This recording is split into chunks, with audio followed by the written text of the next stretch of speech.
மோசே மூலியமாய் சொன்னதான அந்த வார்த்தைக்கு மோசே கீழ்ப்படிந்து ஆச்சரியமாய் தேவனுடைய ஆலயத்தை அவர் கட்டி முடித்தார்.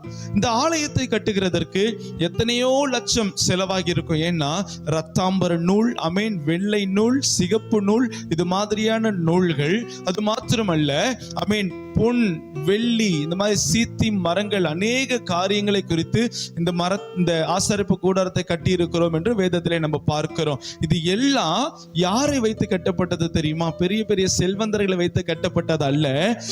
எகிப்தில் இருந்து கானான் தேசத்திற்கு நேராக நாடோடிகளாய் வந்ததான கூடாரத்தை அமைத்து நிலையான ஒரு ஸ்தலம் இல்லாத அவர்களை வைத்து தான் ஆண்டவர் தன்னுடைய முதலாவது ஆசரிப்பு கூடாரத்தை அவர் கட்டி முடித்தார். கரம் தட்டி கர்த்தருக்கு நன்றி செலுத்தலாம். ஹல்லேலூயா. அப்ப இதுல இருந்து என்ன தெரியுதுன்னா, ஆண்டவருடைய ஆலயத்தை கட்டுகிறதற்கு பணம் முக்கியம் இல்ல, மனம்தான் முக்கியம். ஒரு ஆமீன் சொல்லுங்களேன். கர்த்தருடைய ஆலயத்தை கட்டுகிறதற்கு நான் இத்தனை லட்சம் பணம் வச்சிருக்கிறேன், அத்தனை லட்சம் பணம் வச்சிருக்கிறேன் இல்லை, நம்முடைய மனதை தான் ஆண்டவர் பார்க்கிறார். ஹல்லேலூயா. நம்முடைய ஆலயத்தை கட்டுகிறதற்கான ஆரம்பத்தில் நம்முடைய கரங்களில் இருந்தது 1,20,000 ரூபாய் தான். ஆனால் கர்த்தர் நம்முடைய மனதை பார்த்து ஆச்சரியமாய் அவர் தேவைகளை சந்தித்தார். கரம் தட்டி கர்த்தருக்கு நன்றி செலுத்துங்க பார்க்கலாம். ஹல்லேலூயா. ஆமீன்.